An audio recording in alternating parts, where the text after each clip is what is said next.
Good morning, everybody. It is 10 a.m., October the 22nd, 2019. And today I'm going to be talking about procrastination.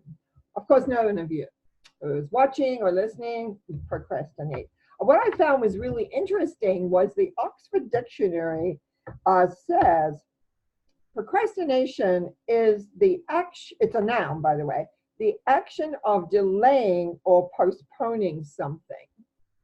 No kidding. And also then it says down there, a little note, procrastination is the thief of time. And there's a proverb. If you delay doing something, it will take longer to do later on.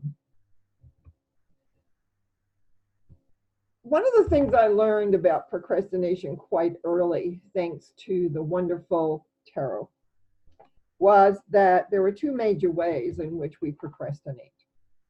One is we are fast seers. We have the ability to see down the line of what we want to create and what we want to do. So we have all this thought about what we're doing, where it's going. And then our mind cuts in saying, oh yeah, but that's going to be difficult. I don't think I can do that. And so basically you talk yourself out of it. And it's quite common actually for people to have a vision of what their goals, of what they want to create, what they want to do, how it's going to be, and then literally see all the obstacles. Now, what I've discovered, I'm just going to talk about this part for a moment. What I discovered fairly early was that when you have a goal, all you need to know is the first step. I call it the first step principle, because when you take the first step, then the next step is also the first step kind of thing. I'm sure you get the idea. But it is, you do not worry or concern yourself about the middle part, because life tends to take you not in a straight line. And when we're looking at our vision and our goal, we are looking at a straight line, usually, number one. But number two, when we see the obstacles, at this moment of time when you're looking, that obstacle could look very, very big. But when you travel the path to that, by the time you get to that so-called obstacle, if you do, you have so much more knowledge and awareness that it's easily to overcome it. So in a sense, what happens is that you're able to overcome that. So it's one of the things when we have people who have vision. I'm short-sighted, so that really wasn't a big obstacle for me. If anything, I didn't plan well because I didn't have that longer vision. And we all are different. So I'm just going to put that part to aside and look at that other part. People who have perfect programs. Of course, none of you have perfect programs. Do you know what that is? It's an internal program that says it has to be done right or not done at all. Now, what is right is usually somebody else's perception of what is right. Because in the reality of life, we always do the best we can. And even if we screw up, and even if it is a failure, we did the best we can. And always we have more information about where we're heading, where we're going, what the topic is, etc. Now, often this perfect program comes in with a voice. The voice can be a parent, and often is when you're little. Oh, don't do that, it's not right. Or don't do it this way, or don't do it that way. And so what begins to happen, you actually absolutely begin to doubt yourself. You have no idea what's going on. And so consequently, perfect programs, I feel, are probably the most dangerous, because most people don't realize that voice they're hearing isn't theirs. It's come from somewhere else. They picked it up. Maybe the father, the mother, or the nanny, or whoever was saying, be careful. I don't think that'll work. Well, you've got to do it right. You've got to do it right. What's right? I once saw a young child putting some frosting on some cookies. And the mother started correcting the way they put the frosting on the cooking. And so it's just a matter, in a way, of you recognizing that that is not the way it kind of wants to work. I often thought of that for many years, actually, Because anytime you go to do something, there's always that voice saying, well, you're not doing it right. You're not doing it the way it's supposed to be done. I don't know how frosting on a cookie has to be done. I have no idea. You put it on there, and if it's a bit uneven or whatever. Whoopsie. Just a second. I thought I had turned my phone off. Somebody had an interesting time to phone me. There'll be a little bit of background noise because my iPad's sitting over there as well. I'm getting ready to leave today to go to the coast, so it's been a little bit frantic in my house this morning, making sure the last packing's done and everything like that. So we won't have that happening again. It's interesting when things interrupt too. I find that a fascinating thing, as there's no mistake. Things happen for a reason. Things happen as they come in. Things happen as they all come together. And how that ringing, what was we're talking about? Doing it correctly, having a perfect program. Now, what is really missing in all of this? Whether you are a warrior about how you're going to do something, concentrating on the what ifs or the maybes or the perhapses so that you don't do the actual movement. And actually, all of that goes to create your vibrational path. And you want life to be as easy as possible. It's not going to be perhaps without some obstacles at times. Sometimes things are a little difficult, but what is it we need to make it really work? We need trust and faith. And what I find and have discovered that a lot of people don't have faith and trust. Never mind themselves, they don't have it in life. Philosophically, they have lost their way about how life is there to support them. Life is there to create for them. Life is there to have them support them. Now, whatever you call that energy in life that is there to work for you, because nowadays, there's many names. Most people at one time used to say God, Jesus, Lord, or whatever. Now it could be divine energy. I call it divine essence because that's how it feels to me. But there's also like universal love force, the goddess, the earth. But it's all about this big energy that is there. It exists. It exists in our bodies. It exists on the table that everything is sitting on. Everything exists in creating what it is that you're needing to create. So why are we procrastinating about what we're wanting to do?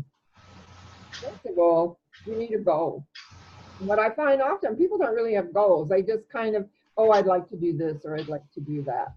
And what I have found when it comes to, and I'm going to talk a little bit about goal setting for a moment. What I found when you go to create a goal, there's two facts or two parts of it. First part is really, there's three steps, excuse me. The first step is you dream about it, you think about it, you figure it, it's just kind of putting it in action. The second part is you decide you want to do it. Now, what people don't realize is that there's a third part, and that's the commitment, which is the actual steps, the energy that you put behind it. So when you go to do a goal, you'll be thinking about what you want to do, where you want to go, how you want it to look, etc. And then you will decide.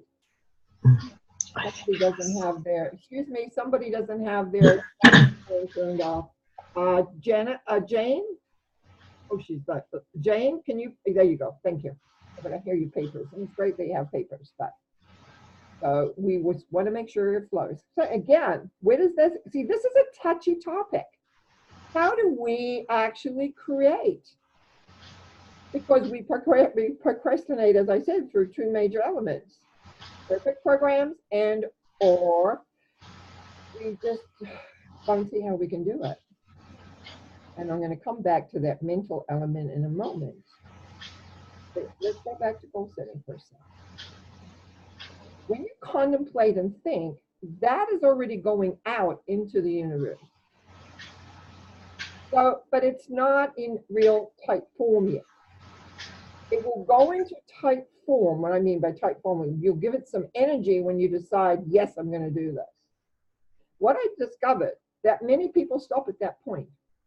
It's like almost, well, I've decided I'm going to do that. Why isn't it not happening? Why isn't the information I need coming? And that's because you need to commit to the goal and do what you need to do. For instance, I'm planning a trip.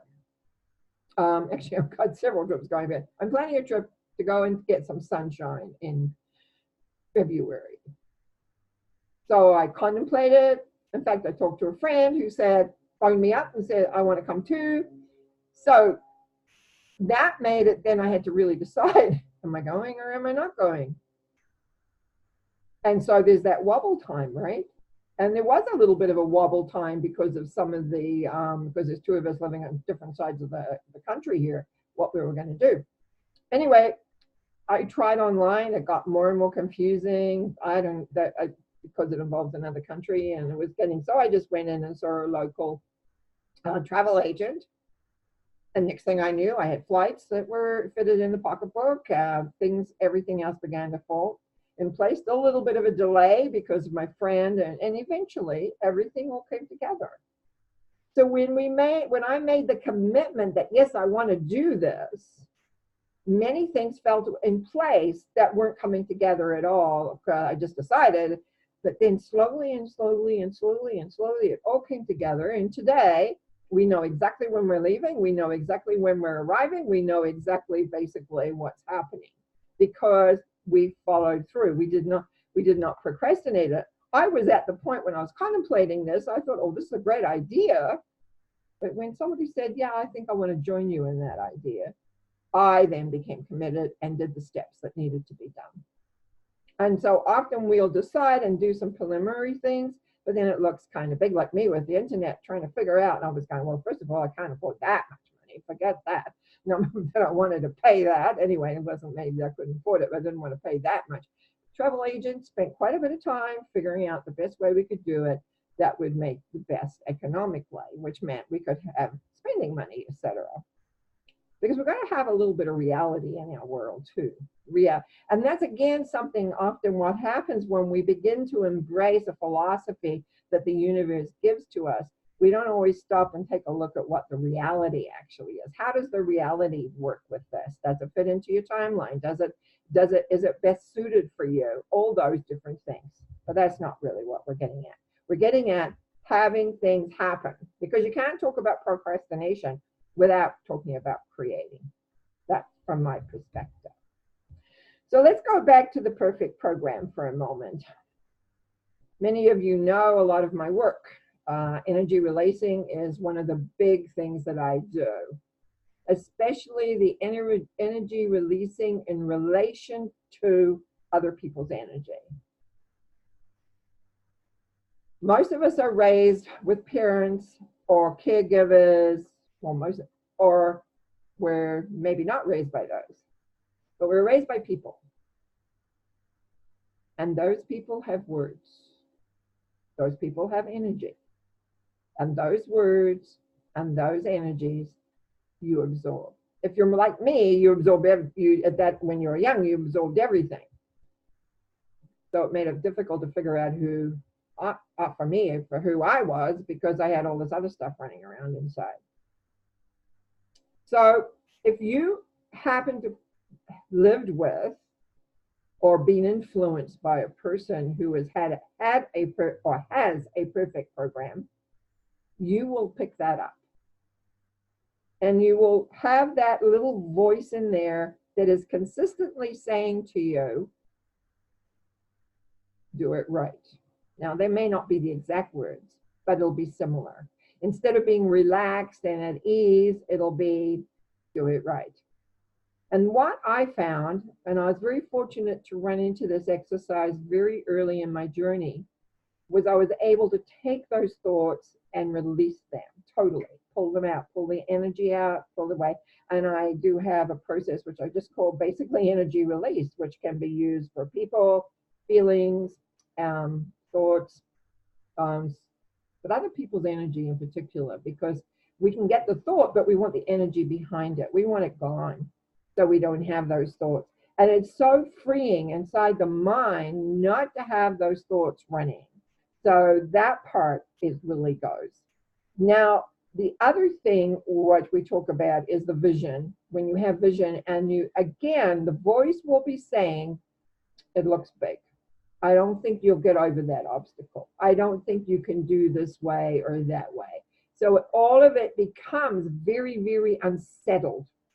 And so again, we will procrastinate. Now I'm going to tell you a story and the true story of what happened with a client of mine many years ago who came to see me because he procrastinated.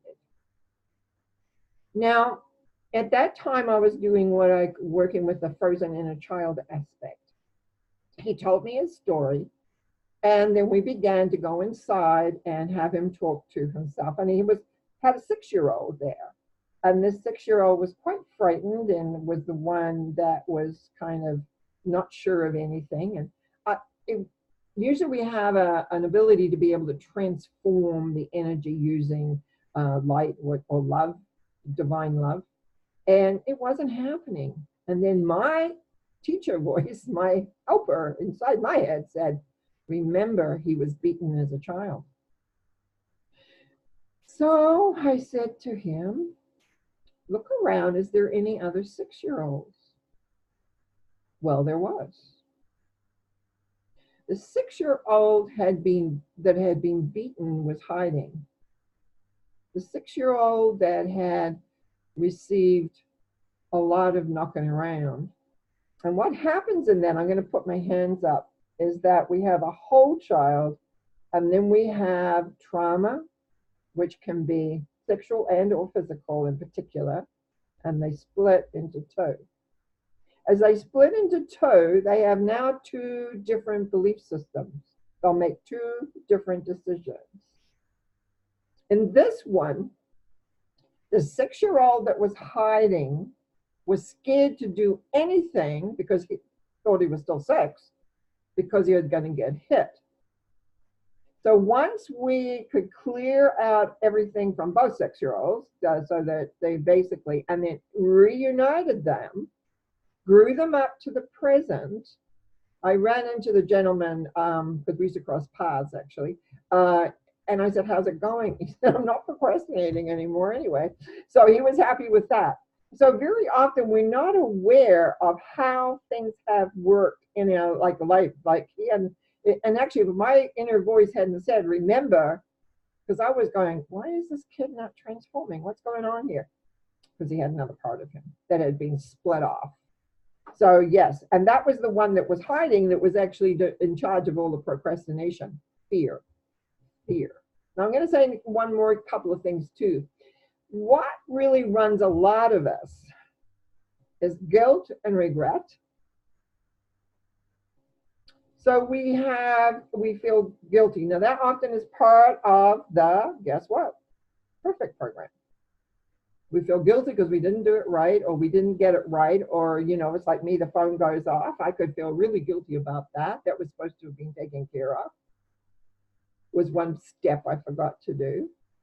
Am I going to feel guilty about that? No, I'm not, because it's not worth it, A. Number 2, I do stuff all the time. I've come to accept that, I'm not perfect. I'm do the best I can at any given time, in any which way that they relate. I just want to take a look. I just want to remind us, as I'm looking at my notes here, making sure I've got everything, is worry. Worry is really about the what ifs and maybes and the perhapses. It'll go over and over and over. And that's part of the visional element of figuring that you can't do it. It's different from the perfect program. I want you to really be aware of that. To build up your trust and faith in yourself and life, loving yourself, loving and knowing who you are really makes a big difference. Know your goals. Now, I wanted to talk, right, I've got down here, and I think it's on, no, it's not on the back of the page, sorry. How do we, actually I had here, how to stop without going and doing deeper inner work, which is what I always recommend, right? Because that's part of my things I do with and help people with. But you can create an observer very easily, where you step back and watch the thoughts in your head so that you get to know. You need to know your goals. The idea, some people concentrate on so many goals. It's almost like spaghetti on the plate. It's like the energy doesn't say, well, what do I, well, hang on, where am I supposed to put my energy here?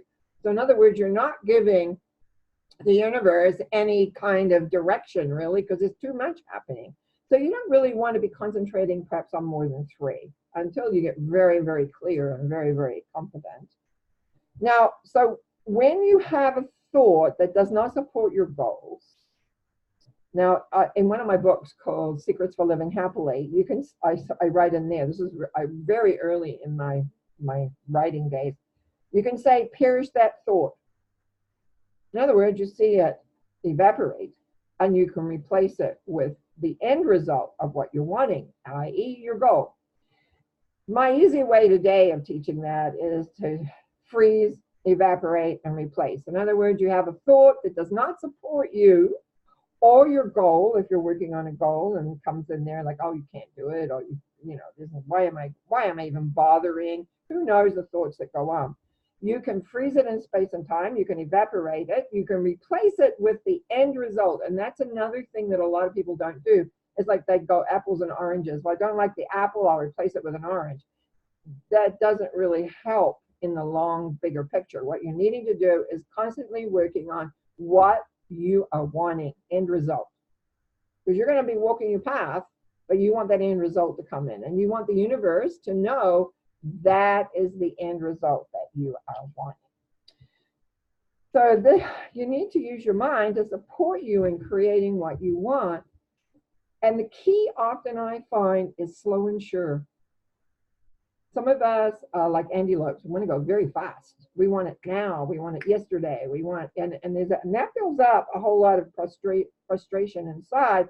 And so the energy isn't flowing. The older I've gotten, I realize things need to flow. And sometimes that means to just take things gently and easily. And then all of a sudden, there is your goal. Yeah. It's like, where did that come from? And that's because you don't have to do all the work. The universe does the work. But I'm not here talking about goal setting, even though it sounds like it. Now, I'm just going to ask, does anybody that's on here have a question? Because I am willing to take some questions at this time. And put your hands up down on the bottom. You can go and you can put your hand up if you have a question. Often I say, if I haven't got any questions, I've confused everybody, or I've been so competent that actually I've answered all your questions. I don't know. There's no hands. If there's no hands in 2 more seconds, I'm going to wrap this up because I have to hit the road. Okay. I want to thank you for being on with me. For the people that are here, I appreciate it so much to have people to talk to, number one, because I always say I talk to the people that are there. And even though you might not be anywhere near where I live, you are there in my world. So thank you very, very much. We'll be back next week. But in the meantime, remember, if you do have another question or a topic you'd like me to talk about, you can always contact me at norma.cowie@gmail.com. And you can always check out my website, www.normacowie.com. So in the meantime, have a great day. Love one another. Bye now. How to do this.